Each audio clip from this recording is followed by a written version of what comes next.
Hello, everyone, and welcome to Under One Roof's webinar on understanding heat networks and helping tenement owners get heat network ready. My name is Mike Heffron. I'm the Executive Director of Under One Roof. Under One Roof is Scotland's only charity dedicated to providing information to support for tenement owners on organizing common repairs, maintenance, and retrofit. We have existed since about 2021. And we are sort of committed to trying to help owners with organizing common repairs. And that's when we say owners and housing professionals.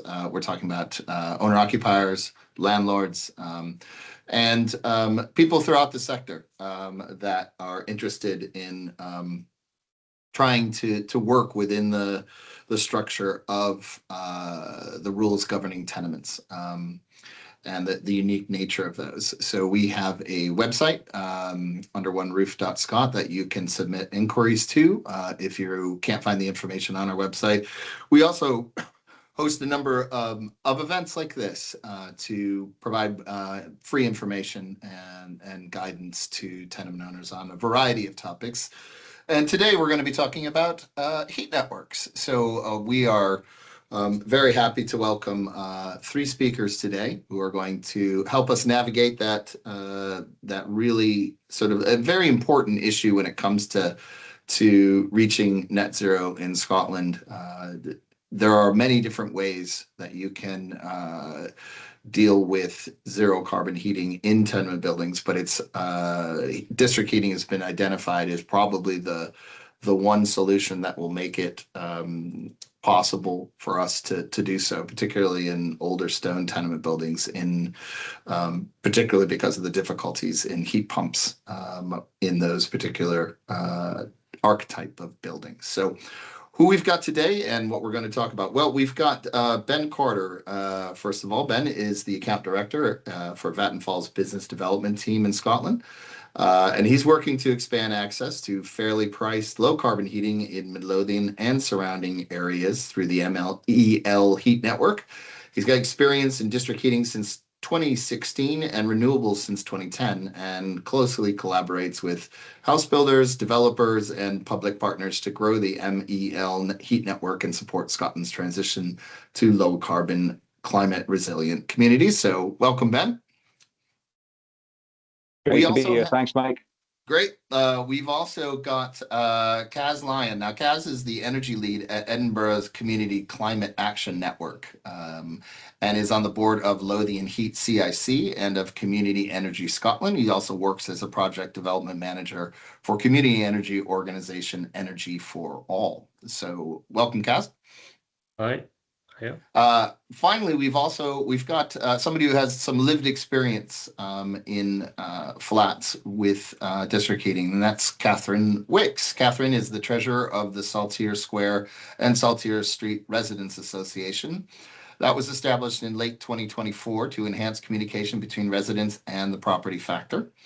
The Saltire development has had their own heat network that in late 2025, it was announced to be at its end of life. So therefore, Catherine has taken the lead in all things related to building a new heat network for the development and is going to be speaking today about her experience with that. So welcome, everyone. Thank you. Welcome. Now, the way this works for those who haven't attended one of our webinars before is that we've got a couple of chat rooms. You should see them in the top. One is chat. One is called Q&A. So we encourage you to ask questions and pop them in the Q&A box, the Q&A chat room throughout the webinar. If you look at the chat room, you'll see that we'll put in links to various topics that we'll be talking about throughout the webinar. And if you have any comments in there that you'd like to put in there, please do. As Rebecca, who is helping us out there, she's our communications officer here at Under One Roof. She'll be running things behind the scenes and popping in links, dealing with any sort of other questions that might pop up over the course of the webinar. But as she's mentioned too, if you could just, if you feel comfortable doing so, pop in where you're from, what local authority, just so we can get a sense of what the spread is as far as the participants today. Now, what we're going to be doing is going through a number of topics. Ben's going to start off by talking a little bit, giving an introduction to heat networks. And Kaz will be commenting on the back of that as well from his experience. Also from Catherine, then going to be talking about her experience living in district heating, the positive and negatives, the lessons learned.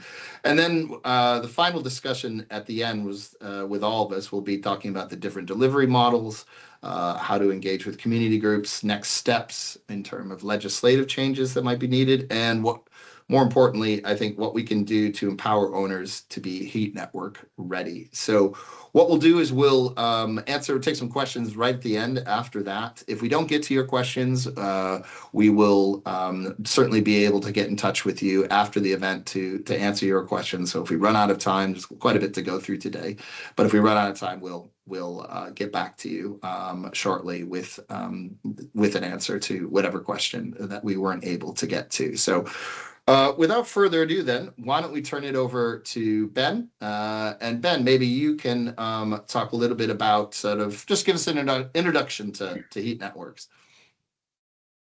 Absolutely, and great to be here. Thank you very much. I'm counting on Rebecca to share the screen as per. So yeah, just put that up there. So yeah, I'm going to introduce district heating. There's a number of different ways that you can explain district heating.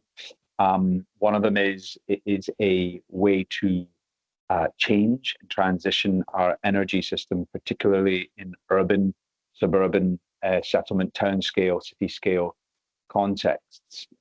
And the way it's applied in the UK is very much to replace the gas infrastructure that we have in a city scale or city context to replace what gas generally delivers, which is heating for our homes and hot water. And so that's what district heating is trying and is able to do. So it's a gas replacement service is one way of thinking about it. It's also a critical part of the UK's and the Scottish Government's government policy in terms of decarbonising the heating system. Currently, about 2% of homes are on things known as heat networks, and they can be a whole series of different things. And we want to try and get to some 20% of all homes on heat networks by 2050. Now, district heating is distinct from a heat network, which is distinct from a communal heat network to varying degrees, but they all broadly talk about having a set of pipes, underground pipes filled with hot water, being shifted from one place to the next. And yeah, what makes a city scale district heating particularly interesting and distinctive, yeah, you can move on to the next one, is how it aggregates multiple types of heat source and connects to multiple types of heat demand. So it tries to be ubiquitous. It is able to supply the heating and hot water needs of a variety of different users. And so, you know, it is where we are today. It is the state of the art of where we want to move towards in this energy transition. And what you're looking at there is essentially, yeah, the world that we've come from and moved to 200 years ago. It was the Industrial Revolution in coal. In the 20th century, it was the evolution into gas. And indeed, the United Kingdom has, you know, a world-leading gas network. It's one of the backbones of the British economy, and it's where 26 million households in the UK and some 2 million in Scotland heat their homes. But as of 2008, with the Climate Change Act, we had a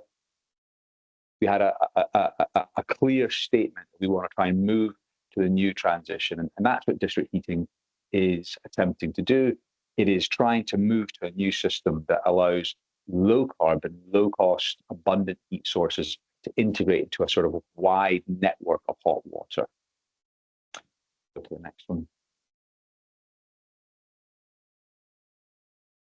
And so, yeah, I mean, as we move towards 2045 in Scotland and 2050 in the United Kingdom, if we're serious about moving away from fossil fuels, we're going to need a whole variety of different energy sources. I'm sure many of us are aware. We have offshore electricity, we have onshore electricity, we have solar farms, etc.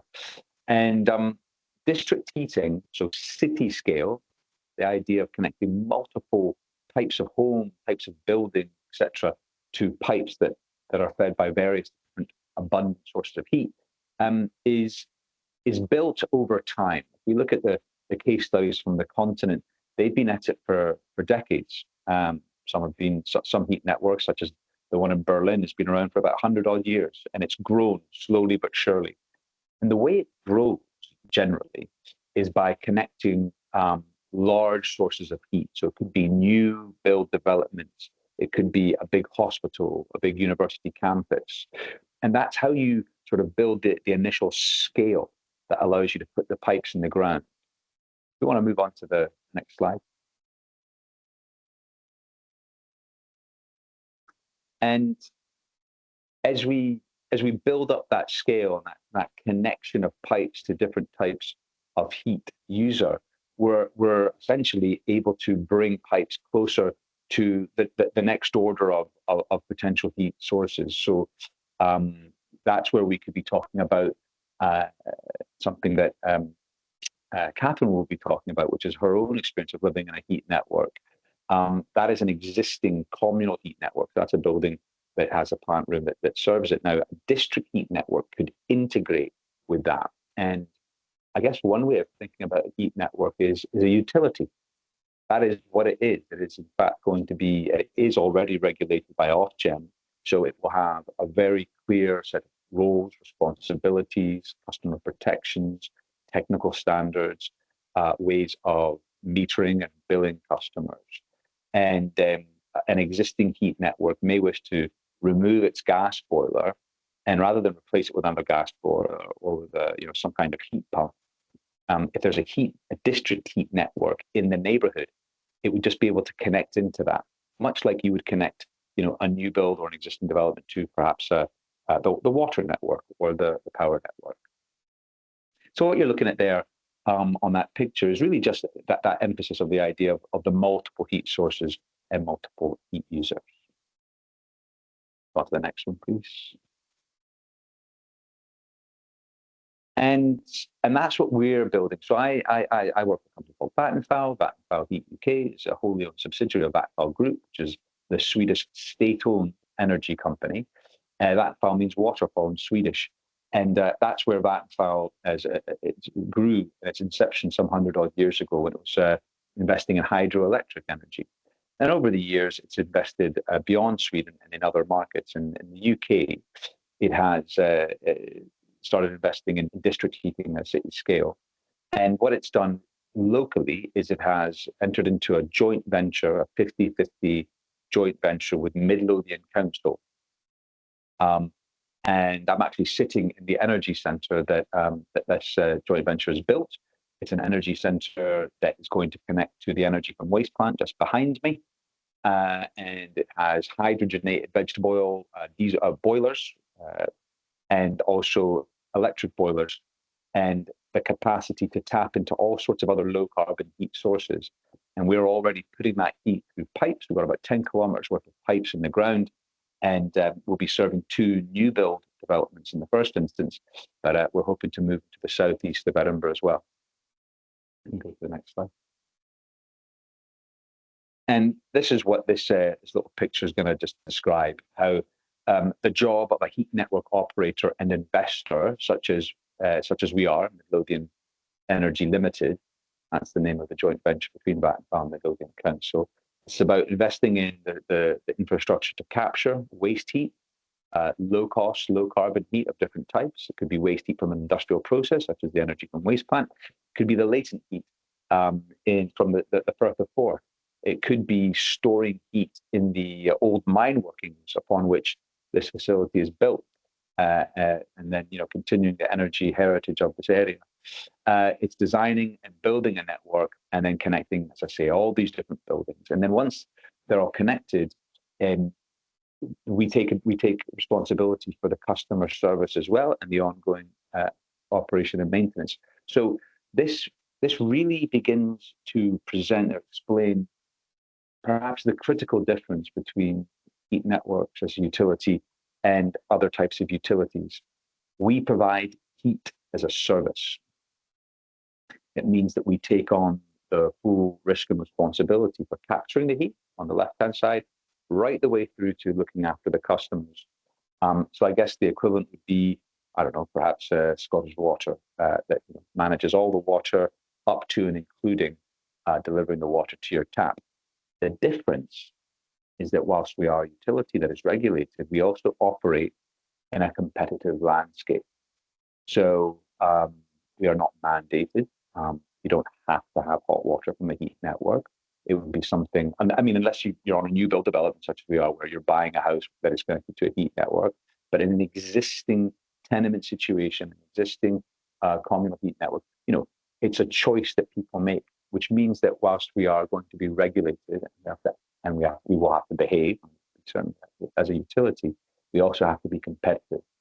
And we need to be able to fulfill that promise of providing low cost, low carbon heat to all the different types of heat users around. So I think that's me. I think that's, let me, if you just maybe just move on to the next slide just to double check. Yeah, I think the final point to say is if we look at all the different, I guess, stakeholders that are part of what heat networks are, you'll sort of see the big reference there. We need to work very closely with local authorities.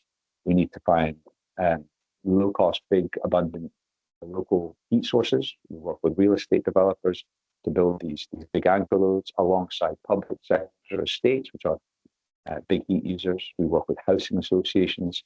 And of course, we work with communities. Now, communities can be involved in district heating in all sorts of ways, be it people that that provide the workforce for delivering the district heat network. We could also serve the community, and we could also work with communities as part of all sorts of manners to provide benefits and a low carbon heating offer for them. Great. Thanks so much, Ben. That was fantastic. Just to get a nice broad overview of heat networks. Kaz, is there, having listened to that, is there anything you'd like to sort of throw in there as sort of, or add as far as sort of, from your perspective? Sure. Thanks, Mike, and good afternoon, everyone. Thanks, Ben. That was great. I've heard that intro a few times and it gets better every time. So thanks for that. Just briefly then, so ECAN is the Edinburgh Communities Climate Action Network. We're part of a ScotGov programme that has 24 of these climate action networks across the country. So everyone in Scotland has a local climate action network or climate hub. And we help people to take more climate action in a way that promotes community development across all themes, all types of climate action. And one area of focus is obviously energy. We're not technical experts, but what we do is networks. We bring people together.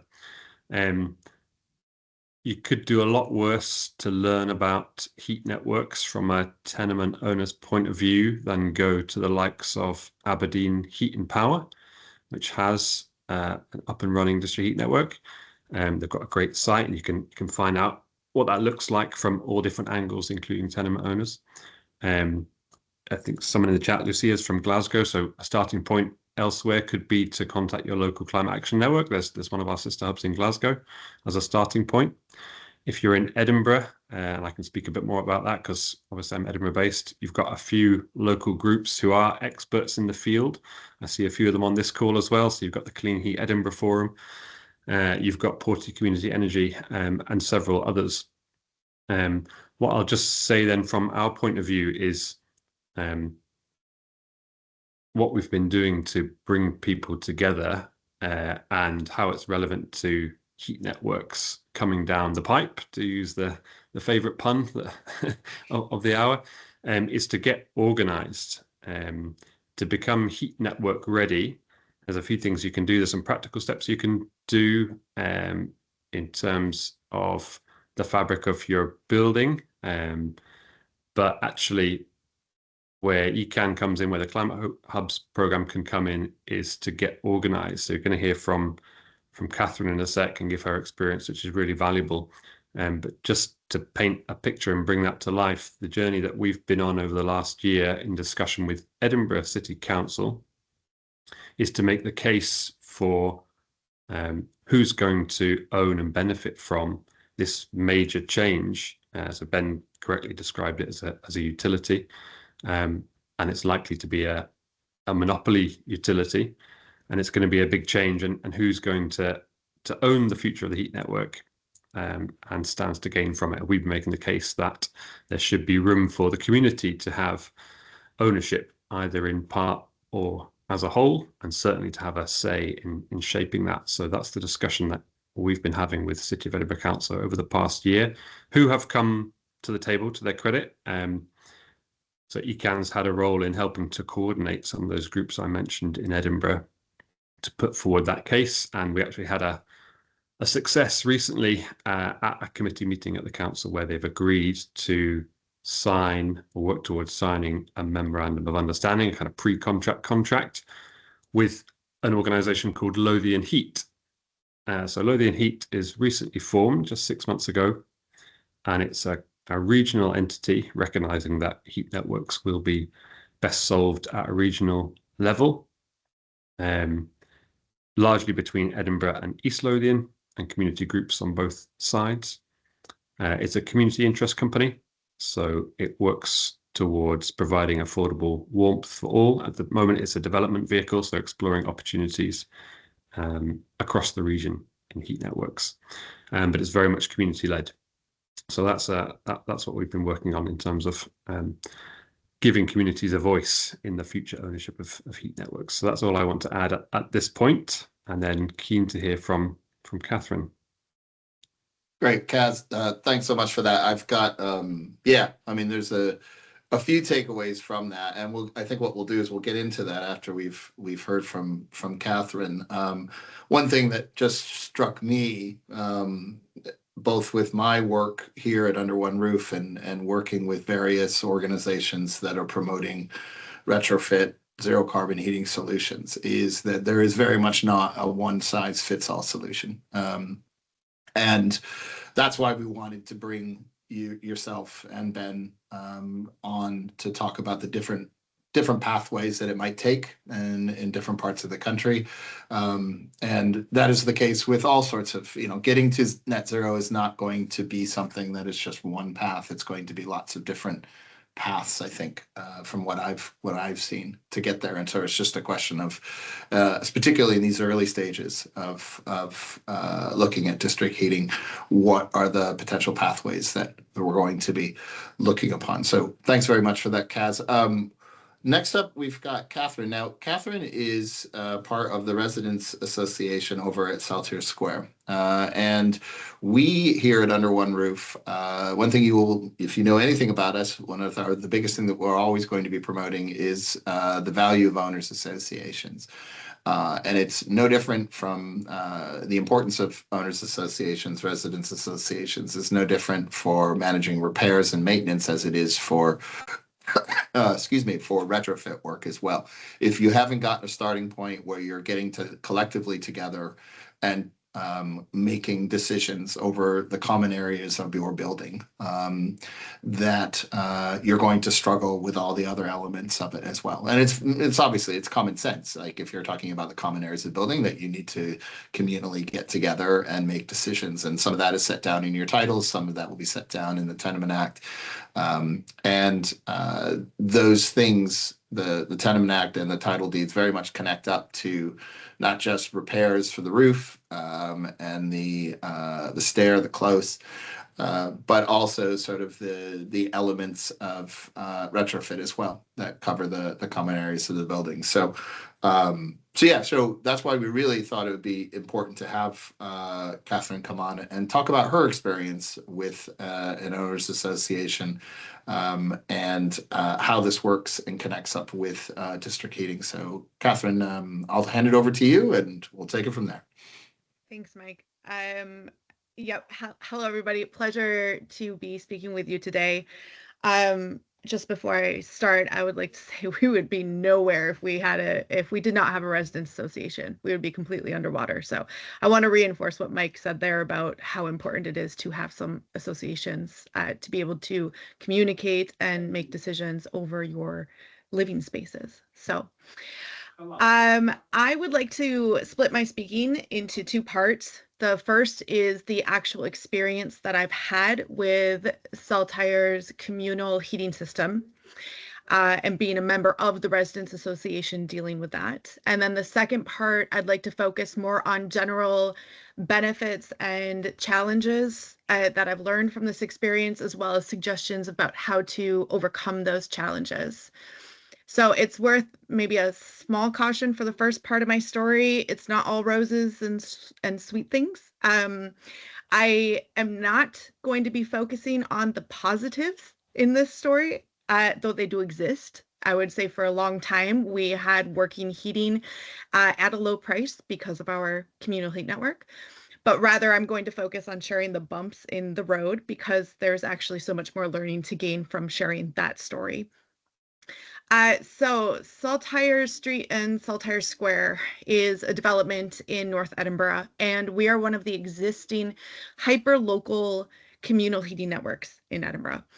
If you're pals with anyone who's living in a building that has a heat network, perhaps you already know that commonly that these networks are owned and maintained and operated by for-profit companies.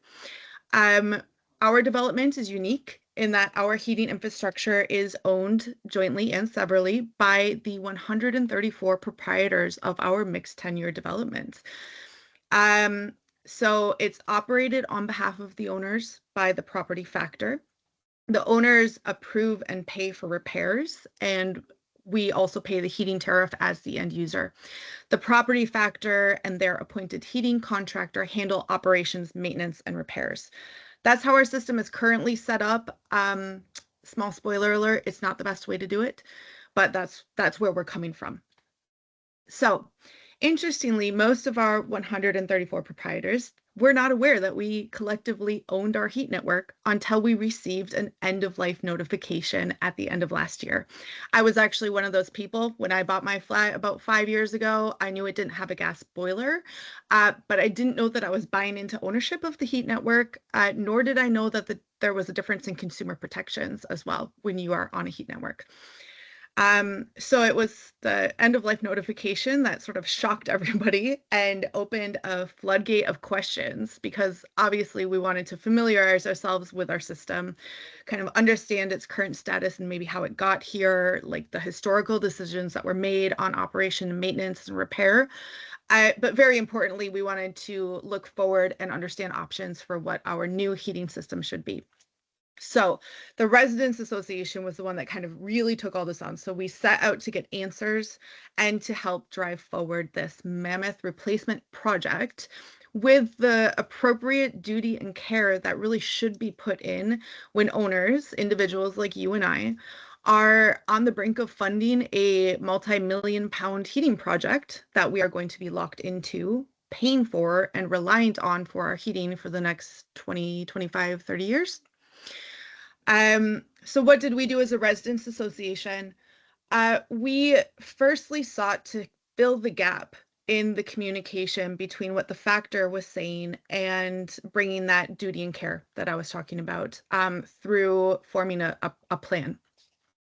So we first addressed the residents with general meetings. We had put together a one-page informational sheet on our current system and what choices we had to move forward, which was supported by a decision chart. This was presented to everybody. Secondly, we suggested a reasonable next step. We said that, and had support to commissions an options appraisal, so that residents could consider different types of heating options rather than just go with the property factor's recommendation, which was actually another gas boiler heating system. We see this as a tool to get buy-in from owners, which is very important to allow for coordinated decision-making. And it also allows people to have some say and understanding in what they're about to fund. So the options appraisal seeks to provide information on different types of heating resources, including cost benefit analysis and funding analysis, touching on things like capital versus operating costs, reliability, performance, lifetime, and technology risks, but all at a very high level. Thirdly, we've asked a lot of questions. And again, having a residents association ask the questions rather than asking questions as individuals gives us a lot more ability to get answers to those questions. So we had set up regular meetings with our property factors resource that's best placed to help us. These meetings are concerning contingency planning for our current system, reviewing our tariff and validation of fundamental assumptions and pass-through of communication between the heating contractor and the owners themselves. The biggest shock for us when we started asking all these questions is probably our biggest lessons learned, and what we're going to draw on when we move forward. And that's when we were asking these questions over the past few months, we found out there was a governance vacuum. No one held strategic oversight over our system. So there were no scheduled risk mitigation reviews, no technical audits of the reporting and performance of the heating contractor. We don't know how any reporting that may or may not have been there in a regular manner was used to make decisions. There was no cost forecasting for the owners or central record keeping that could be accessed by the owners of the system. No urgency to really fix the system, and no financial planning for the cost of this upcoming replacement. Basically, no one saw the replacement coming because no one was looking. And in hindsight, there were signs. Our about 20-year-old system started springing leaks in the pipework seasonally every winter for the past 5 years. Our tariff increased about 300%. It was above electricity tariff pricing. And that was related to poor efficiency of the gas boiler, the distribution system, the leaky pipework. But it was also related to the spike in gas price because of geopolitical factors. And previously, there was no regulation of heat tariffs as well when you're in a district heating network. That's different now. Let me just pause here to say, actually, that as you may start to explore heat networks, you may hear more discouraging stories.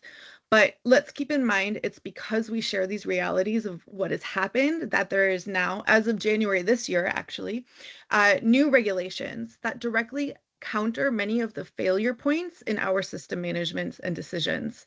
So these new regulations will ensure good operational practices, some basic levels of oversight, and transparent pricing for heat network end users. Where you are positioned right now, by the time a heat network project is installed, you are going to be in a comparatively safer space than all those existing networks to date. Any existing heat network is built under sort of, especially when it's a very small heat network like ours, built under a Wild West sort of investment sector, like each heat network for itself. The impact of that really unregulated structure is now what's actually moving us to much more coordinated and focused betterment of these systems, especially in light of the appetite and focus for decarbonization, of which heat networks are both crucial and essential. So that's the background of my lived experience here. Thank you for letting me share it with you. I'd like to take the last few minutes now to highlight some benefits and challenges. So I'd like to start with a really meaningful benefit. And I think that in one word, I could say it's control. As owners of the heat network, because they're owned by all the proprietors of this development, we ultimately get to approve the decisions. So when we got our end of life notice from our property factor, their suggestion put to us for a vote was to commission a full replacement design of our heat network using the same gas boiler type generation system, except that they would also take away some of our residential amenity by repurposing our bike storage lockers as plant rooms and by adding above ground pipework to help make the system easier to repair. So it's clear their recommendation was focused on how to make the system cheaper to repair as it starts to fail again by making components more accessible and less isolated. What is also clear from looking at our research once we started asking questions, though, is that our system failed because of poor repair and maintenance choices, which is directly reflected into the lack of governance, the lack of roles and responsibilities, and the lack of communication between the property factor and the owners. We did have a good system. It just had not been maintained well, and it's broken apart much earlier than it needed to. It could have lasted longer. So trying to make maintenance and repair costs lower isn't where the main value sits. The main value can be unlocked through proper governance and leading to proper maintenance. So if we did not control our system, we would basically be fully funding a new system without any, or maybe very minimal consideration into what that new system is and looks like. Sort of like a giant passive group of bank accounts, which is not very nice. Because we have a say in our decisions, we are actually able to consider new generation technologies like air source heat pumps, which can attract government funding and zero interest loans to support the strain of capital funding for construction. I mean, could you imagine how it would feel to be told that this is what you're getting in a 5 bullet point form? You don't really get any other options, so just pay up. That's what ownership gives you. It gives you the choice to say, no, we're going to do something else. Ownership is involvement, for better or for worse, but at least there's a seat at the table. Another really lovely benefit is that there's shared climate change action. Community ownership is a great thing. It allows individuals to have a say over their neighborhoods. For those that feel some low-grade background doom against the daunting climate crisis, this is an opportunity. This is a way that individuals' views and passions can directly impact a real and larger scale change. In addition to that, communities can be strengthened around sharing concerns and aggregating views to action adoption of low carbon technologies, creating more demands so it lowers affordability. It increases the market size for maintenance providers and increases the knowledge base for how to maintain these technologies. It creates more case studies for those communities that are on the fence about transitioning to a low carbon heat network. So there's impact directly beyond the neighborhoods as well. Now I'll do a couple challenges. The first challenge and thing to be aware of is that it is a restricted market. It's a sort of monopolistic market. There's a monopoly-like structure on the heating tariff. It presents a twofold challenge. I would say the first is how well the system is maintained and repaired and future-proof directly affects that tariff. So the fix there is just ensuring that you have that governance, that informed decision-making with the goal of deriving long-term value from your heating asset. It's very impactful. The second challenge with that structure is that it's more psychological. It's the feeling from users that they don't have competitive choice in tariff. And the fix for that is having more of a transparent information flow. How and when tariffs are calculated. What is the tendering process for those supportive utilities? So you need electricity for the plant room, you need water, or if you are on a gas boiler, which hopefully we won't be much in the future, but how much that utility is going to cost will go into the district heat tariff. And also letting people know who is managing this aspect so there's someone to communicate with is very important too. So it's just clear communication rules there. Another challenge, said plainly, is money. In our system, the owners are on the hook for all the costs, with a couple of exceptions I will touch on. So because we're owners and on the hook for everything, in case of non-performance, which we've had a lot of as our heating system has failed, there's no third party that's going to pay us compensation or that's contractually bound to make it right. If we don't pay for repair to be done, then it's not going to be done and the system fault is going to continue. So the fix for this is clarity and transparency on responsibilities. If people are confused about system ownership and they think that it's a utility that's going to be guaranteed by someone else other than themselves, they're not going to pay their bills when they're upset. That's a normal consumer fallback. And if the bills don't get paid, then the system can spiral into debt and disrepair, causing higher tariffs and poorer performance over the coming months and even years of deterioration, which can ultimately reduce the asset life, triggering earlier replacements or upgrades, and you don't want that. So it's really important that there's a governing body that has a responsibility to ensure that owners are educated about their system, who the buck ultimately stops with. B, that they know what consumer protections that they do have, especially under the new Ofgem regulations. And Citizens Advice Scotland, I believe, is there to help through those regulations as well. C, I think a sinking fund should be established. And another one of my residential association officers suggested doing a quintennial survey, a survey every 5 years that forecasts how much money you might need to repair the system. And then the sinking fund can change based on that forecast. And the fourth thing I would recommend is having a really clear debt recovery procedure for when there are people that just don't want to engage and don't want to pay. I do want to point out that there are some exceptions to this case where everything goes on the owner's head. It is possible for companies to provide heat as a service on a smaller scale. So, for instance, you could get a performance guarantee with a third-party energy performance contractor, and it does give owners someone to look to for quick action. Most companies in the space we've found so far are for profit. It will increase some costs, but the trade-off is that you know that your generation plant is always going to be operationally efficient, and that is insured.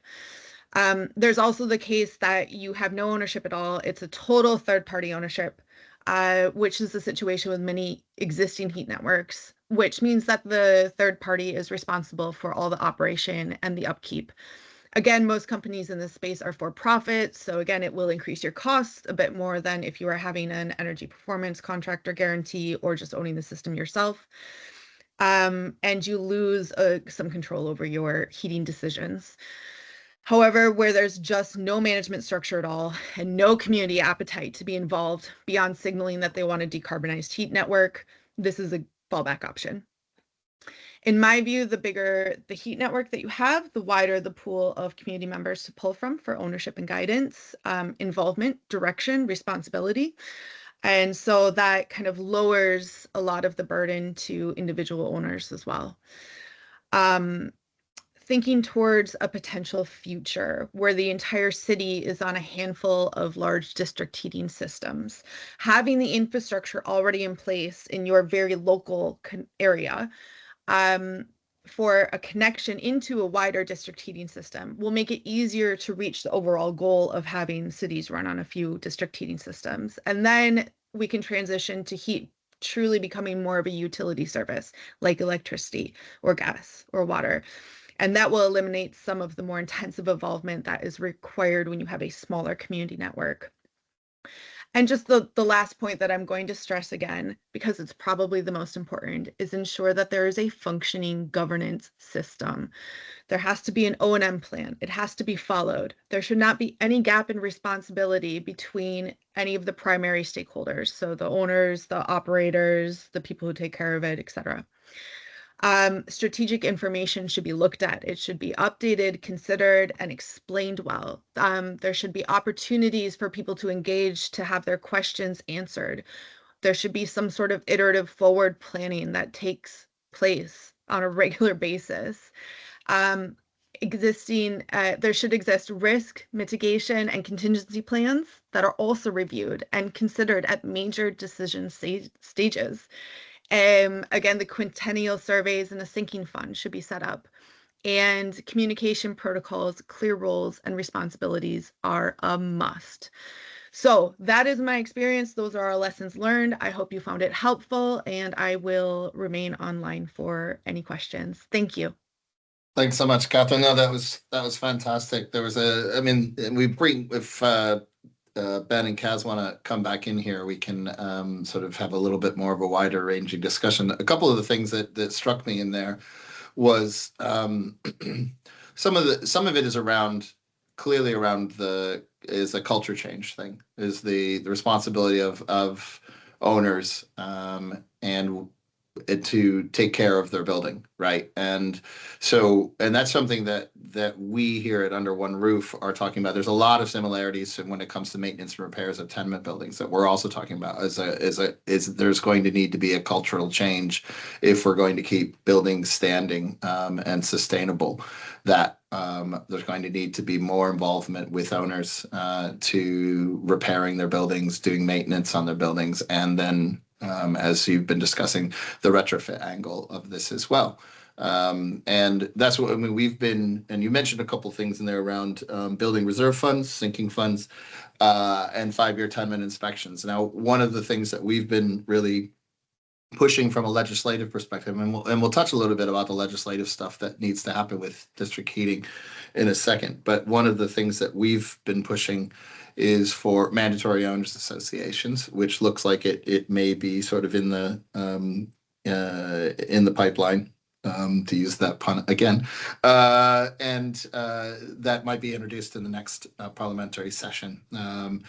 As well as been pushing for mandatory building reserve funds to be able to put money aside over the course of years. So when big repairs, big costs are needed, you've got money put aside that may not pay for the entirety of what you need to pay for, but certainly takes the sting out of that. And I know that we've got one of the people on the call today is my colleague, Gillian Campbell, who wrote an excellent report that you can find on our website on building reserve funds and what that might look like in Scotland, comparing them to similar efforts in I think about 5 different European countries, and looking at it from a retrofit perspective as well, and the funding available for that, the issues around being able to even open bank accounts and incorporation, and all those elements put in there. And then finally, also mention having 5-year inspections and having that sort of someone that is looking after the condition of either the building, or in the case of you're talking about heating system, but there is a regular review that's going on,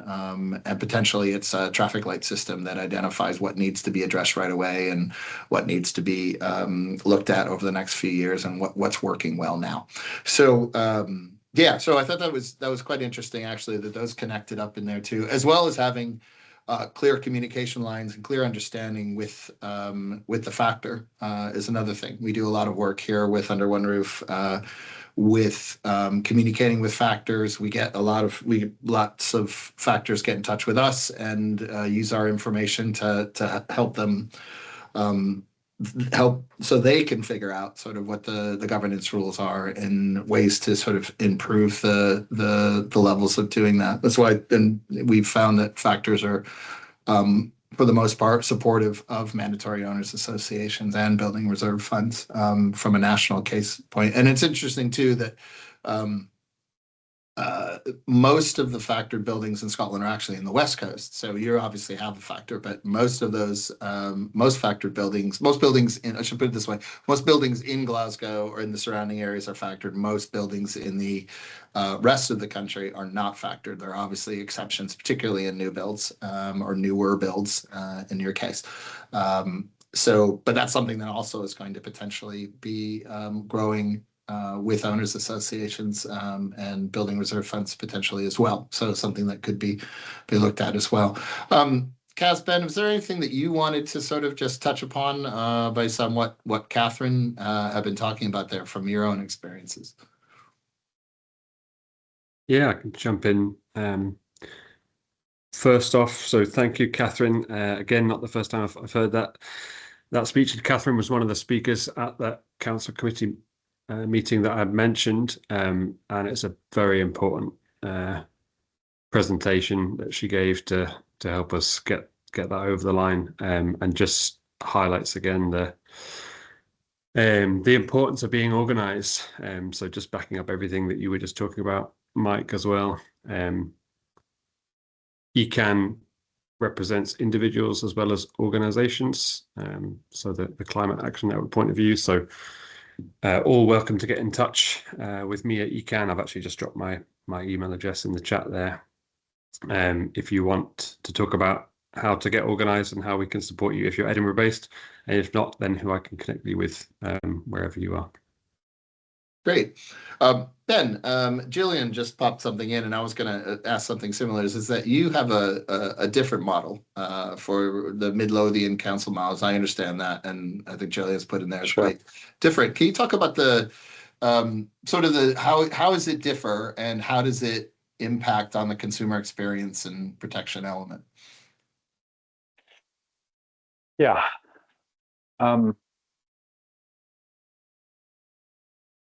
So I think, I mean, everything that already presented and Catherine's stories, really, really well, very clear. And I recognize I've been in and around heat networks for about 10 years myself. So yeah, all of that. When Vattenfall came to the UK market about 8 years ago, it came with the promise to talk about city scale district heating the way they do it on the continent, to sort of put it in a certain way. And part of what that meant was acting like a utility, acting as a regulated utility before regulation came along. So that's just one point, that one way of doing this as a sort of large scale investor is to take that responsibility super seriously. One of the things that we set ourselves as a benchmark to be judged against as an actual monopoly was, I'm still speaking on behalf of Vattenfall at this stage, is because we're a monopoly, we have to demonstrate that we are better value for the customer. So, having been in and around heat networks for about 10 years, I can tell you that is very different from the way, and certainly very different from the experience that Catherine's had, and many heat networks exist. That the owner operator has got that commitment to say we will provide a better service than your alternative, because we have to, because we're a monopoly. So unless we set ourselves that challenge, one of the ways that manifests to itself is the idea that a heat network should only exist and be the right option when it is the best option. And a way of understanding that is where the heat network operator can demonstrate that the cost of heat will be lower than, in our case, we benchmark ourselves against the low carbon alternative. Gas, traditionally very, very, very low cost, or subject, but difficult to beat. So that's part of that story on customer protection, right? And the sort of and the ethos that we've taken. Now, Midlothian Energy Limited is a joint venture, and it arose out of this idea that Midlothian Council was looking at a series of things in conjunction with City of Edinburgh Council. Actually, it said we've got to come up with a new way of managing our waste. Came up with the energy from waste plant. We've got a housing crisis. They started building out a new build town called Shawfair, and got a climate crisis. And that's where putting those two things together was really made sense.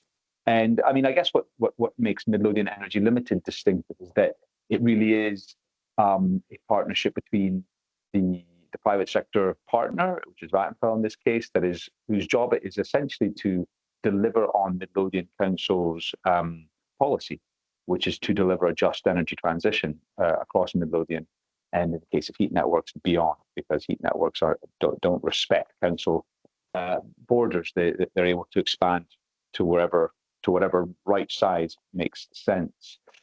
And I guess that means that there's a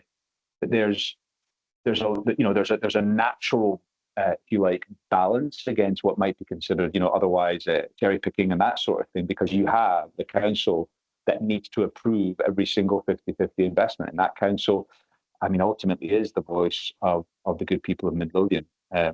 So I'll stop there because I could carry on talking. But, essentially there's that real strong handle on, we need to make it a partnership. It needs to be long-term, and absolutely needs to balance those things of managing the risk well, which is what the council wanted to bring in, right? You wanted someone, an expert to manage the risks involved with delivering a new infrastructure. And then obviously having the council on board to ensure that it met the needs of the people. Yeah. Catherine, I've got a question for you. So one of the things that we at Under One Roof talk about is that we're talking about working with owners to manage sort of building repairs, maintenance, and retrofit. But owners, of course, we've got owner occupiers, you've got landlords, and then of course you can split that off. You've also got social landlords. Now, social landlords are a little bit easier because they act as a collective. You may have a building of 12 flats, but like 7 of them are owned by a social housing provider that acts as one sort of basic sort of vote. But from a private landlord perspective, first of all, do you have, what would you say, if you could guess, would be the breakdown between private landlords and owner occupiers in the development, and how does that affect the decision-making process?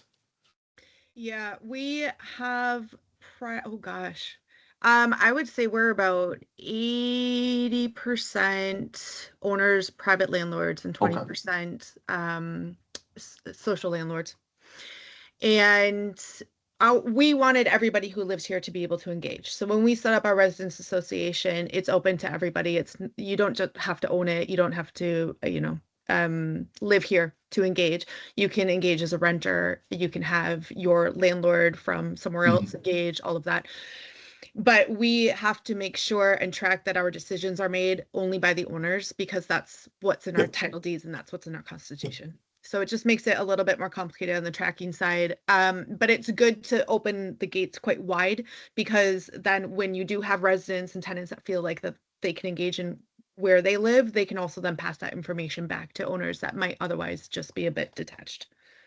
And from that perspective of the breakdown of owner occupiers and private landlords, do you have a majority of owner occupiers compared to private landlords in the building, or is it a fairly mix, or is it more private landlords, do you think, than?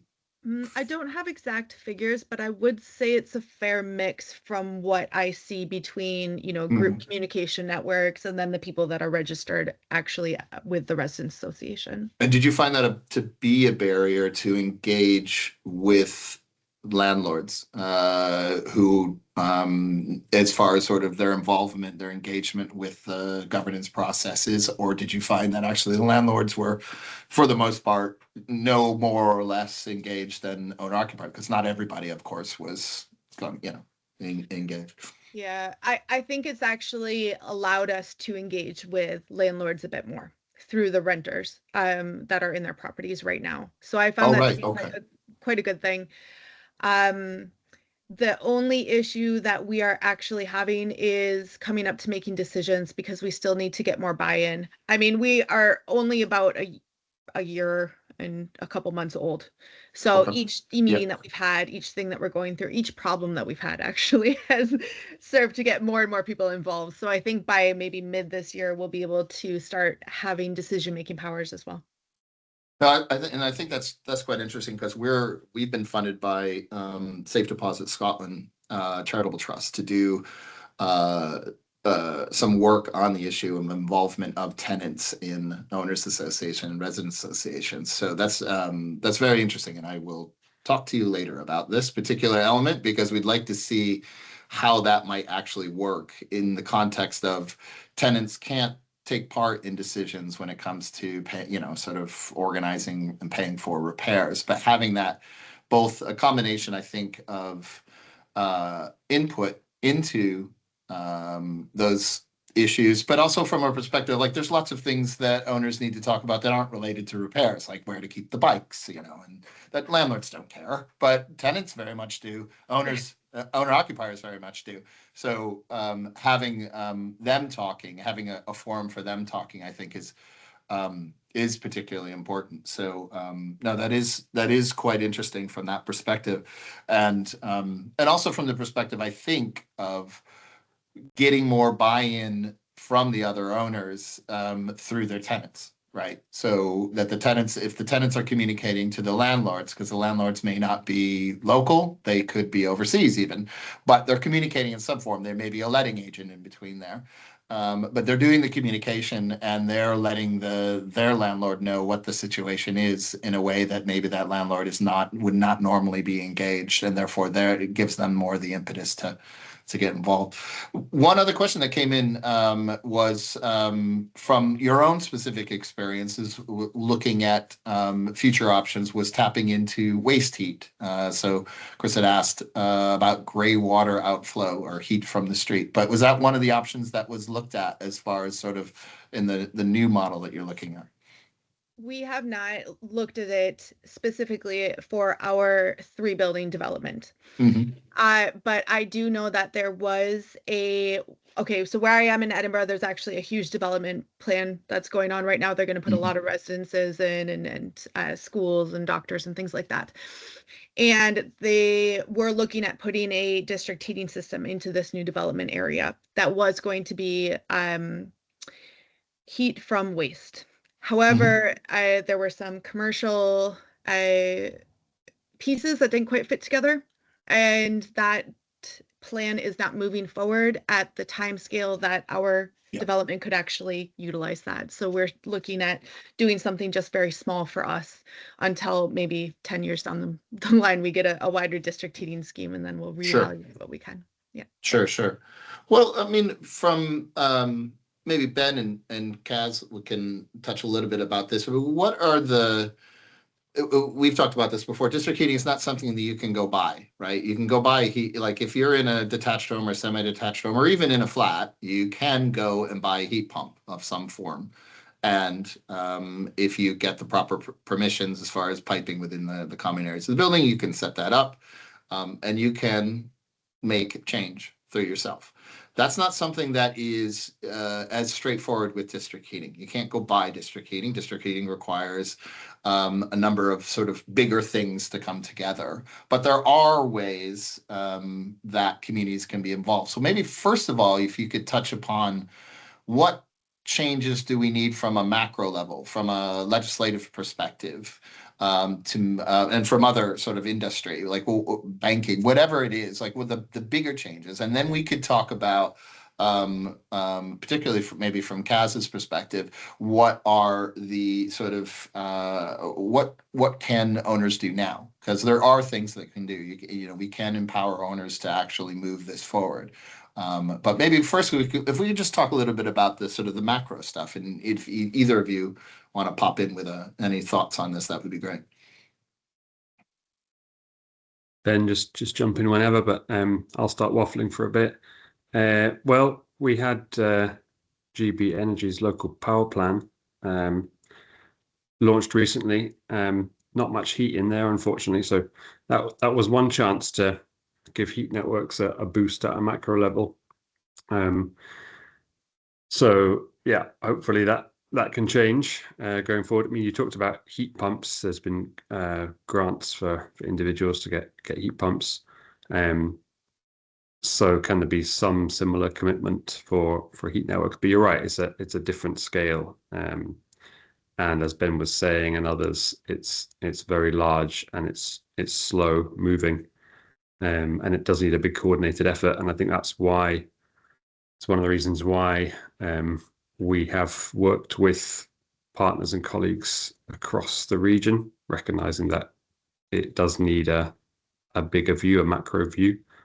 So that's why Lothian Heat came into being, recognizing that we need a regional coordination, a regional solution.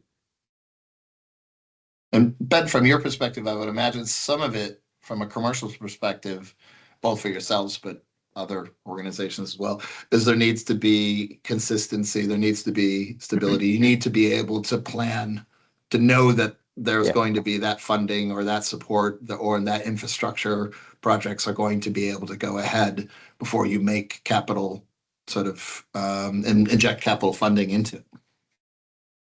100%. I think essentially it's, yeah, I mean, another way of saying the same sort of things as you and Kaz have just mentioned is alignment and you know, and flagging, you know, the destination, that sort of stuff. In terms of the legislative levers that exist, or we hope to exist, there's the Heat Buildings Bill, which will hopefully, you know, give some level of certainty both for heat user and heat supplier. And I guess, simply put, a big investor in large-scale city-scale district heating is going to want to see as many heat network-ready buildings. And so therefore the support needs to be given to those buildings, be it public sector to say, we're going to help you, you know, get your plant room ready, or it's going to be the communication to you know, existing homeowners, etc., to see what they can do. And then I guess the heat users are going to want to make sure, and that's where this long-term flagging and sort of, you know, what's the word for it? Objective needs to be really clearly communicated, because a resident in a you know, this with a gas boiler, if they say, if we can organize our neighborhood or our tenement to you know, to have it ready so that we will be able to replace our gas boiler with a heat network connection one day, they need to plan for that as well. So I think there's a lot to be said for the sort of long-term direction of travel, and then getting all these different stakeholders, you know, aligned basically, and figuring out how to communicate clearly to each other, with each other, and then get that, I guess, common message. I think that's how it would work in a place like Edinburgh.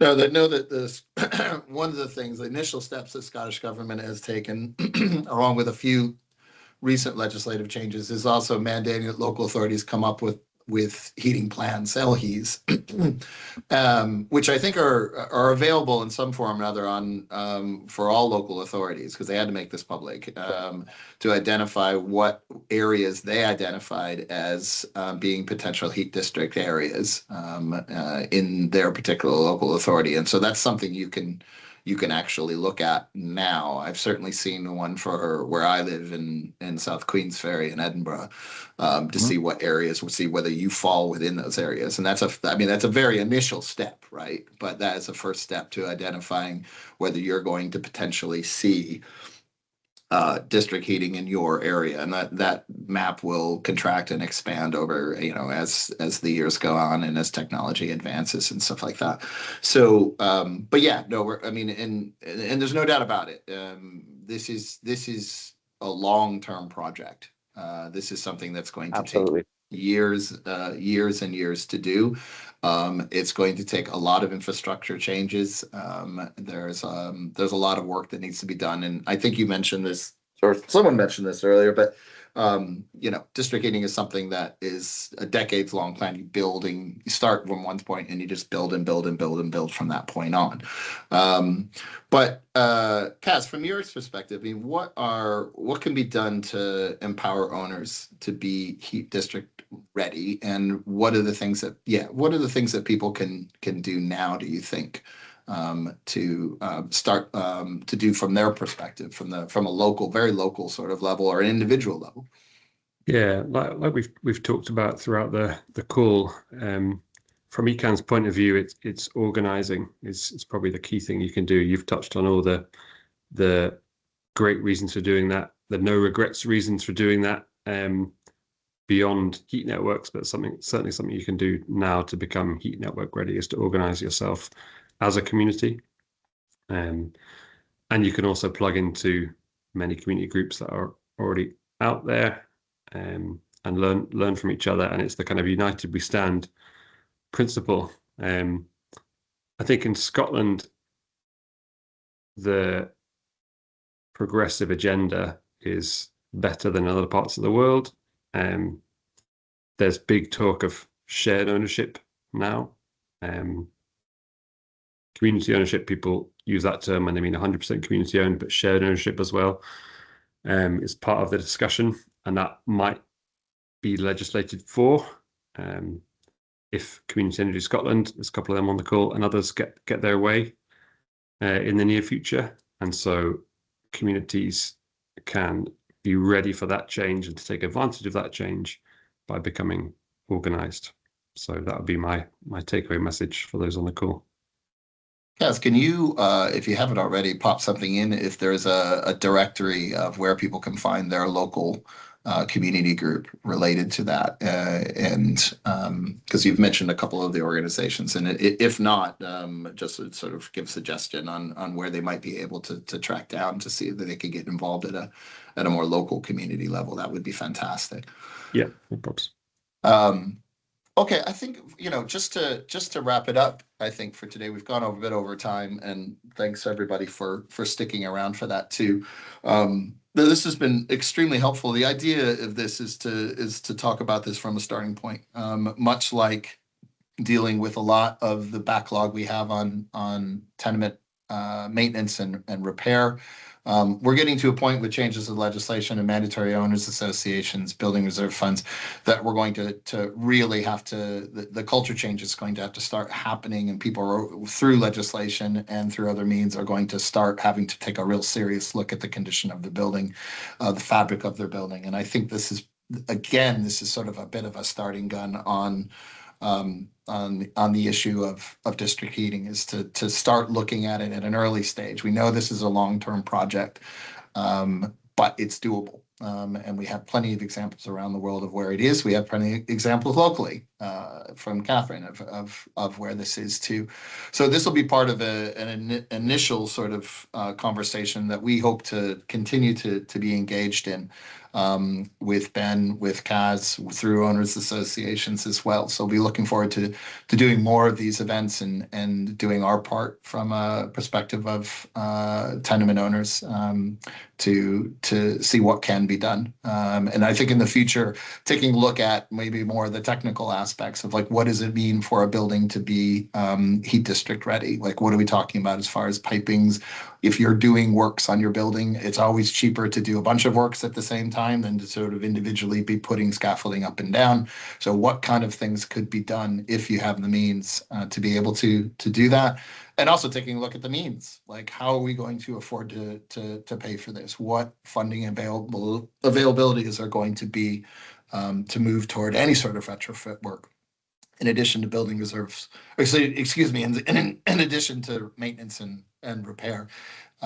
Grants are probably unlikely in a mass scale, much like repairs and maintenance, though it would be great if we could do so. It's probably going to be a future of low-cost loans, but that's a conversation we can have in the future. So I'd like to thank everybody for joining us today. Ben and Kaz and Catherine for taking time out of their busy schedules for joining us.